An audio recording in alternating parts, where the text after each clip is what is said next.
Greetings, fellow conquerors, this is darkfireslide, and welcome back to the vanilla Ottomans here in EU4.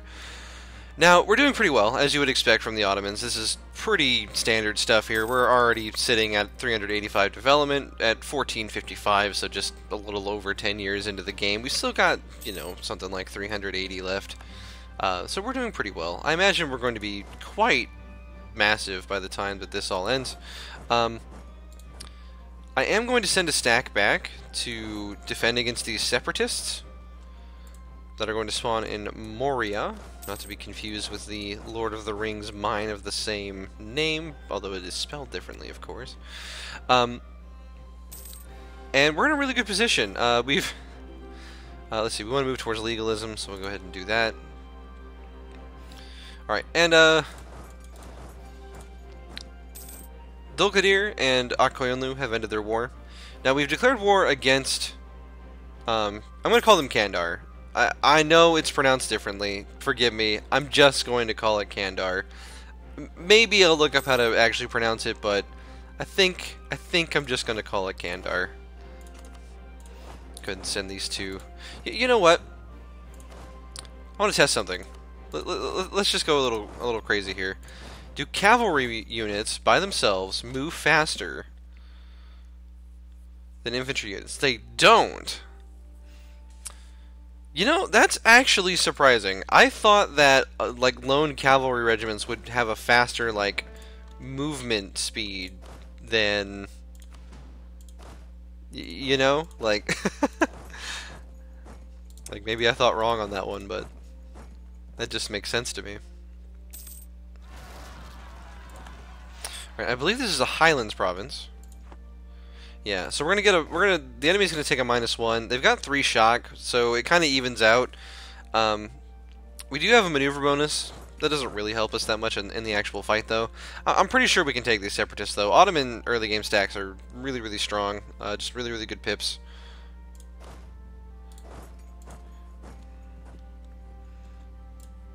And yeah, we started at a pretty big morale advantage. Discipline's the same because, you know, Ottomans.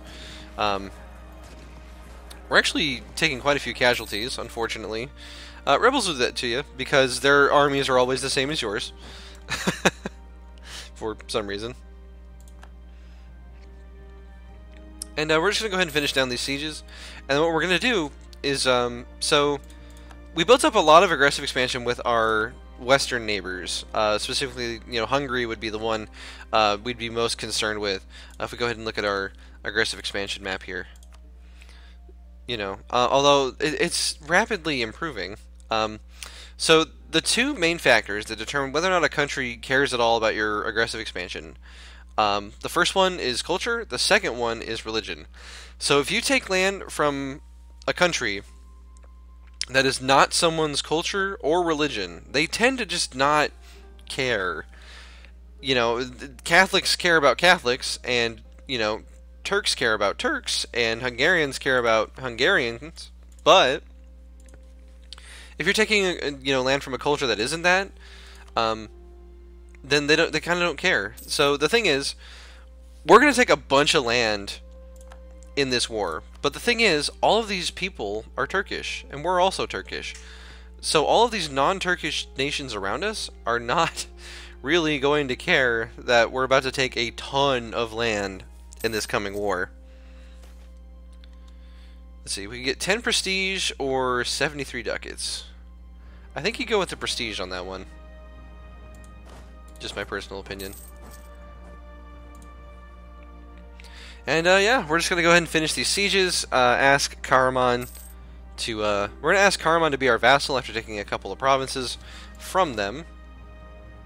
Let's see, we actually need an extra infantryman. So this is something that bugs me. When you detach for siege, you need like an extra infantry unit, because when the disease outbreak inevitably happens, and it will, don't think that you won't get a disease outbreak in literally every siege. Then the siege stops, because, you know, there's not enough men anymore, because people died in the disease outbreak. Somehow Karaman's only at -42 war score? That doesn't make sense. Oh, it's because we don't own their capital. That's probably why. Is that just like their only rich province? That's a distinct possibility, I guess. A lot of people want... Is there a big war going on right now or something? At war with Siena, Lucca, Savoy, and Hungary. Who is in this war? I have to know.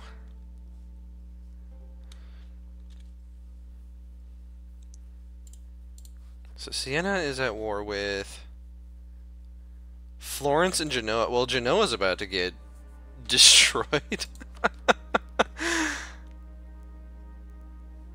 Wait, is Venice not in this war? Venice is not in this war. Who's the aggressor? Oh, he's attacking Florence. That's why. Florence is only allies. Okay, okay. That makes sense. You gotta be careful about who you pick as your allies, because stuff like that can happen, and it's not pretty when you get dragged into a war you really didn't want to be in. You always gotta be ready to lose that diplomatic reputation and stability for not heeding a call to arms. Oh, good God, can we just get this siege over with? What are you guys even doing? You just see in the countryside, like, oh, they'll starve eventually, I guess. There we go. Okay. So first things first, we're going to vassalize Karaman. This is going to give us 50 aggressive expansion, but again, the only people who really care are Karaman and Kandar because they're Turkish, and they're our religion. So they're the only people who really care that we're taking this much land for ourselves. Now, the nice thing is we get a lot less aggressive expansion for vassalizing them, and it allows us to take a much bigger chunk of land without spending the admin points to actually get it. Now, the downside is, without the expansions, I forget which one specifically does this, but without Art of War, you can't transfer provinces to your vassal and thereby give them that in the peace deal. And I think that there's a lot of subject interaction issues that we're going to have, so we can't really control our vassal that much without, I think it's Common Sense in Art of War, or no, sorry, Common Sense in El Dorado that add in a lot of those things. But we're still going to do it because spending diplomatic points to annex a vassal is really nice. Our subject has high liberty desire. This, in a move that surprised no one, right? Now, one of the nice things is when you're playing a Western nation, or any non-Muslim nation really, and you take a vassal, the nice thing is you can get royal marriages out of them once they like you, which makes it a lot easier to secure your dynasty, so to speak, until the late game when that doesn't really matter anymore. Also in the West it can lead to a lot of like personal union stuff, which is nice, but for the time being we're just going to annex Kandar as well.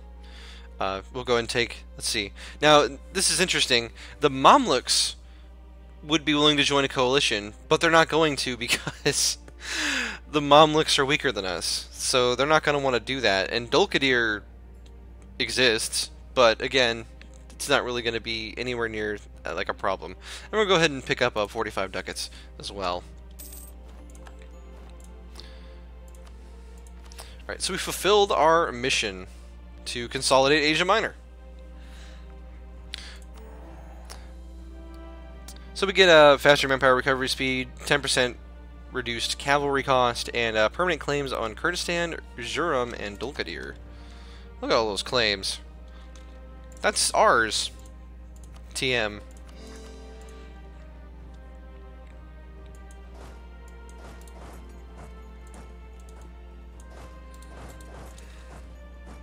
Wait, is that it? Is that the whole army? I guess it is. Alright. I guess I just assumed we'd have more troops. Oh, so many claims. What are we even going to do with all these claims? I think you guys know. I don't think it needs to be said. Alright, we've been fabricating claims in Rhodes for a while now, so let's go ahead and just make the claim official. Now, the Knights, of course, being a really easy way for us to declare war on Venice. If we so desire. Venice is kind of scary. Although I'm pretty sure we could beat them. Problem is that Genoa is apparently not having a hard time with their war against Siena, even though Hungary is involved. Wait, Wallachia is fighting... Why are you fighting Venice? Oh, he allied Montenegro! Venice is taking Montenegro after we freed them. That is funny.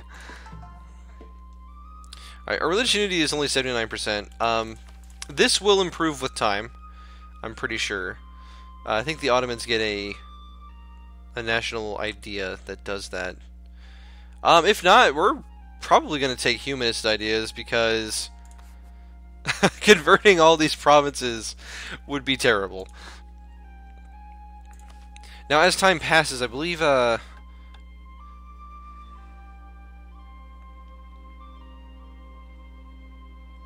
somebody was telling me to expand the DevSherm system in the last, episode.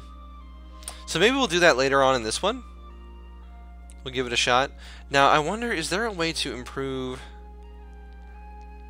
The interesting thing is about Islam in this game is that I don't know that they get an active uniformity event that improves their religious conversion speed. So we only have two ways of dealing with our religious problems. Either A, we take humanist ideas and never ever have rebels ever again, or we take our religious ideas and just convert everybody, right? But it's going to be a long road either way. You know, we're not... This is not going to be an easy problem to fix. Thankfully, the problems that we have from our religious unity are not that bad. So that's good. But let's just go ahead and start converting. Orthodox being Orthodox is... It isn't more difficult to convert, is it? No, it isn't. Okay. Alright, so we now have a claim on roads. That's nice.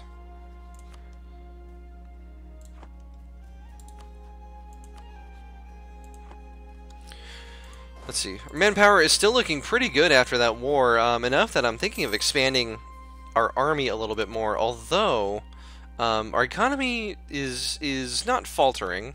That would be a bad word. What I will say, though, is I think it would be prudent to build some more temples for the time being. Get 2 more of those up and running. Now, our force limit is up to 44 for land, which is very nice. Okay, fate of the Patriarchate. So, with Constantinople in our hands, we must decide the fate of the Christian Patriarch. There are many Christians still in the city, and it might therefore be prudent to show some leniency. Furthermore, its survival might serve as a means of continuity between ourselves and the Roman Empire. So, we could use the Patriarchate as proof of our claim of being the second Rome. So we could gain 3 base manpower in Constantinople, and plus 25 opinion from all of the surrounding, not all Orthodox, but all surrounding Orthodox nations. Or we could get 1 base tax, get 200 ducats, and all of the Orthodox nations around us don't like us. Well, I don't think that any of these Orthodox nations really matter. They're all pretty pathetically small. So we're just going to go ahead and confiscate and get that base tax as well. Look at that, 15 base tax. That's delicious. That's a lot of money.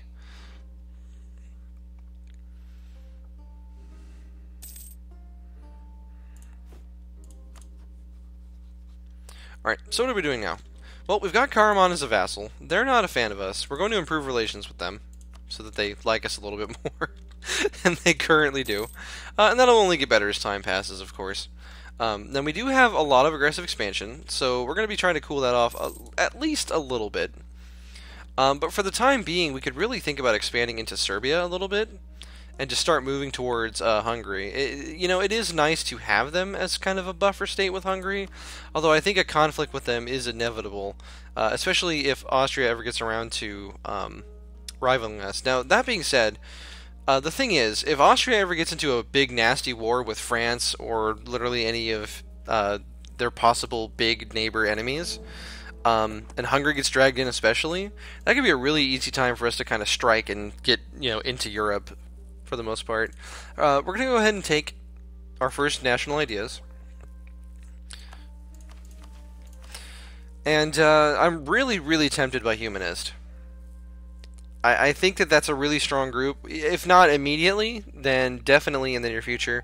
What I think we're going to take for now, though, is going to be offensive ideas. Because, military points, we're not going to have a lot of things to spend military points on, apart from military tech itself. So I really like opening with a military idea group for that reason. The problem, if you open with an admin idea group, then you can run into some issues.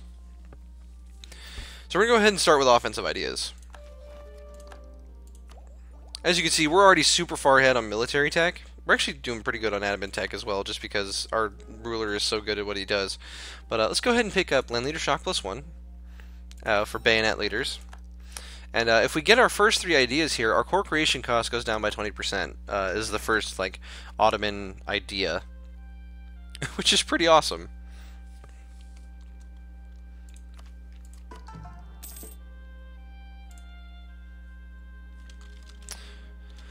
Let's see. I believe we're building a spy network in Wallachia, even though we may get free claims on that later. I'm not sure. Now we do also sort of have to worry about Poland. Poland is kind of scary, but thankfully, again, we're the Ottomans, and those kinds of things don't really bug us too much. Now, we're making quite a bit of money now, all of a sudden.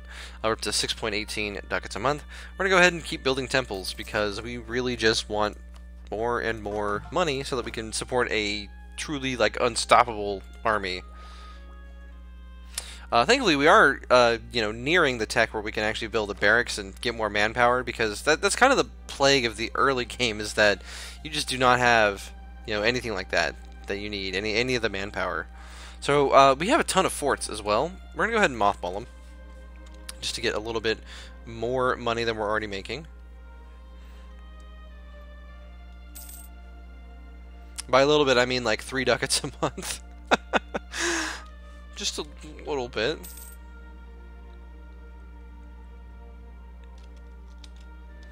Now, because our aggressive expansion, and I really should have the coalition map mode up and ready, we have a lot of aggressive expansion in this area still, so I really would like to go back and probably attack Serbia next, just because it's going to be a really easy war at no real cost to us. So I think that's what we're going to move to do next. We do have a lot of rebels threatening to rise up, of course. So we can adopt the provincial government system. Appointing provincial governors, or beys, can certainly improve administration of taxes and such, but with less direct control over our provinces. There's also the possibility of ambitious governors spending most of their time caught up in intrigues and internal feuds. So we lose 50 admin. We get 10% national tax modifier for the rest of the game. And we get national unrest +1. I like this a lot. My problem with it is, and I think this solidifies my decision to take Humanist as my first admin group, because with that we basically get 10% taxes, because the first idea of Humanist offsets that. Well, second idea rather. So that's pretty strong, I would say, getting 10% bonus taxes for the rest of the game. So we will be definitely considering that. I think we're also going to expand the DevStream system, just because it's 100 military power, but we don't really have anything else to spend military points on except for our ideas, so... Let's see, a 50% cheaper fort defense guy. Well, we've already got a +2 advisor, so this actually would be really nice. It's going to save us 2 ducats a month, even though it is a military engineer. Not the ideal... Not what I would call the ideal advisor. Fort defense +20% is so-so. It's not really great unless you're getting sieged, and then it's okay. But we're going to go ahead and get him because he's 2 ducats a month cheaper, and as you can see, everything is starting to add up a little bit, and we're really starting to make a lot of money. It's 11 ducats a month now. And we're going to keep building mosques everywhere. Temples. Get that cash rolling in, up to 12 ducats a month. And I mean, how much is that in infantry, right? So that's like, so each ducat a month we make is 5 regiments of infantry. So even if we built up to our force limit, right, we'd still be making 9 ducats a month, which is pretty insane. I think I want to do that because cannons aren't going to be coming for a while now. So let's go ahead and reinforce these armies a little bit. Now, what I will say, what I have noticed here is that our cavalry regiments are getting a little light. So, I used to think that having tons and tons and tons of cavalry in the early game is a good thing, but the problem is, with having tons of cavalry early game, even if you have a high ratio, is that cavalry still always get deployed on the flank. So, if you have overwhelming numbers, which a lot of the time you do, while cavalry will deal a lot more damage, having too much of it is usually just a waste of money. So that being said, I'm going to make sure we have, like, I don't know, I'd hate to do 5 per regiment because that's like an uneven number. But our cavalry pips are also really strong, so that's the other thing we kind of have to consider here. Let's just get like a bunch. Enough that if we fight another nation that has full like unit stacks, let's get legalism and 10 admin power. I like that. Our tax rate continues to climb. We are just in the money. How much is looks like Karaman is paying us 0.28 ducats a month. We have no vassals. Well, that's just not true. Oh, they're not paying us. They're not really paying us because they hate us. That's right. Okay. Let's go ahead and marry our vassal. Like, I know you don't really have a choice in the matter, but let's get married anyway.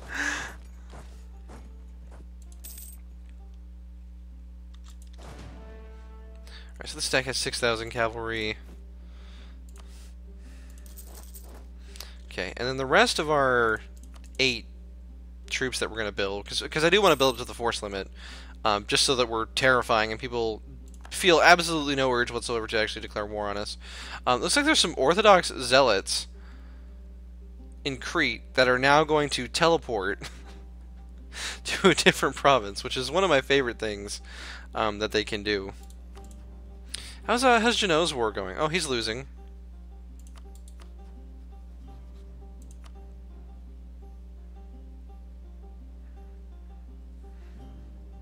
Is Genoa in any wars? Well, they are winning against Montenegro and Wallachia. How's their military looking? Because, you know, honestly, Venice might be a good target here. Let's see. They still got 17,000 manpower. They've got a 25,000 force limit. We've got a 44,000 force limit. So really the only possible problem would be the Navy in this case. What's Venetian Navy looking like? They've got 18 galleys, 33 ships total. We've got like, don't we have like 40 something?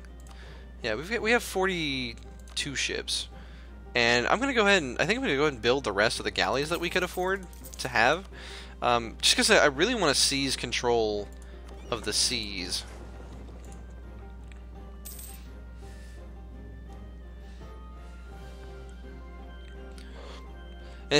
Amazing how even though we're making like 12 ducats a month in profit, we're still like, man, I just don't have any money. I need more. Now the thing about the knights, this is something we should actually probably seriously consider. Well, we've got 12 transport ships. I think that's enough to beat the knights with our good general, our 3-3. I think that would be enough to defeat the Knights and take Rhodes. Rhodes, weirdly enough, only being an 11, like, you know, size province.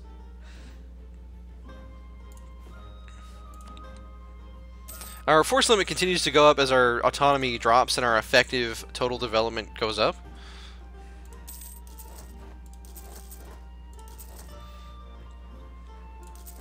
We're just going to train all the infantry. We will go ahead and pick up the next rank of diplomatic technology just because it will continue to improve our income drastically, apparently, by like 2 ducats a month almost. Oh, somebody pointed out in the last episode that this merchant is not doing anything, so we're going to call him back. Wait, where is he? I thought we had a merchant in Ragusa. Do we not? Where are our merchants currently? Okay, we've got one in Alexandria and one in Aleppo. Okay, no, that doesn't make sense. Okay, our merchants are fine where they are. They're fine where they are. Our truce with Serbia has ended, but I think that Venice is honestly the right target here.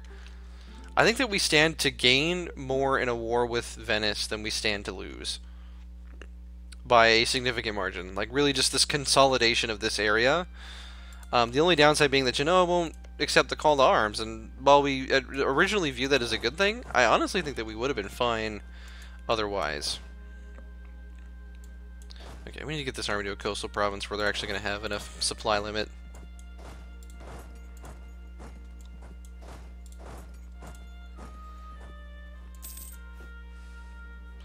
And we're going to go ahead and build up to the rest of our force limit here.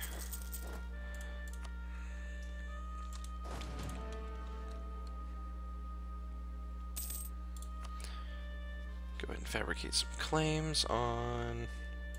My mouse wheel's been a little screwy lately. Tends to happen when you use it too much, I guess. Stop the mouse abuse, am I right?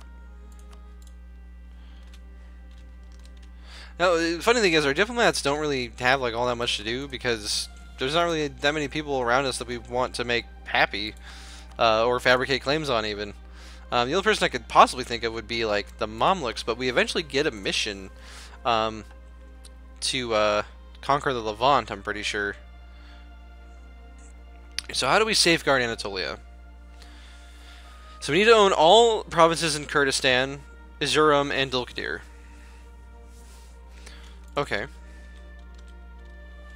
So we need to own all of this next. Okay, we can do that. So I think that this mission system is great for people who are new to the game because it points you in a direction where it's pretty easy to understand where you need to go next and what you should do to like expand yourself in a way that is actually like positive to your country based on like culture and religion and stuff. What I will say is that as a sandbox tool, it's actually kind of frustrating. The thing that was nice about the mission system before is that because it was randomly generated, A, it worked for pretty much every nation, and B, it was just a lot more freeform, which I think is the whole point of EU4 is just making decisions and like going for them. I mean, that's the point of any sandbox game, right? Just a thought on that. Let's see. It looks like we can stop these Achaean separatists if we just march over here. That's going to cause some attrition. Yep. Oh, nope, we got it out. Okay, cool. It looks like Venice has won his war with relatively few losses. Genoa is still getting the tar kicked out of him, from the looks of it. Florence is completely occupied, so that's not good. But we are definitely seriously considering a war with Venice here. I think we actually even have like the navy now required to beat the Venetian navy. Now because, let's see, we have... Oh right, we've become an empire after getting Constantinople, so we can actually afford to have an admiral now. We're going to do that. He probably won't be any good. Oh, he's a 3 fire, 4 maneuver. Okay. I'm pretty sure boats still use shock at this point in the game, so...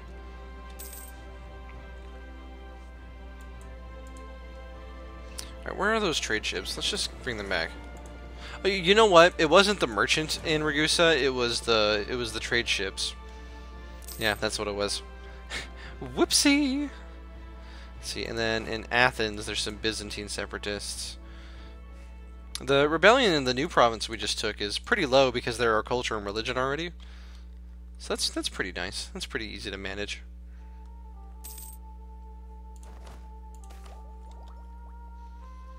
We just lost 50 diplomatic power. Alright, that's fine. Whatever.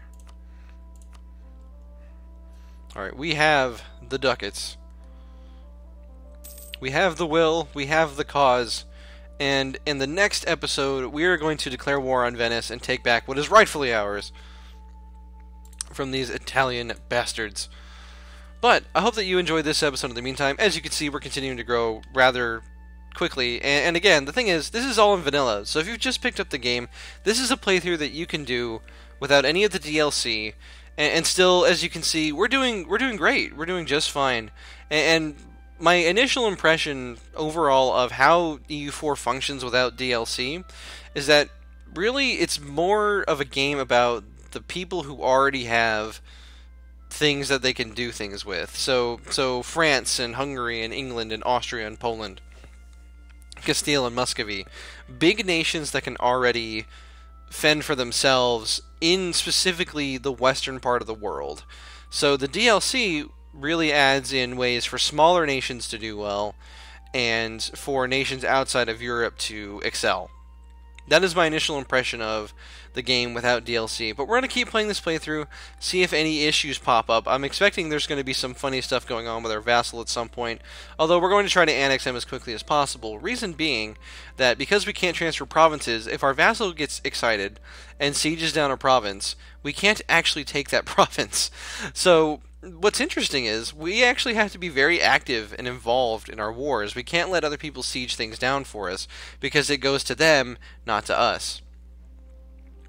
But we're going to find out more about that in the episodes to come. So, again, I hope you enjoyed the episode, and I'll see you on the next one. If you want to support me, link in the description.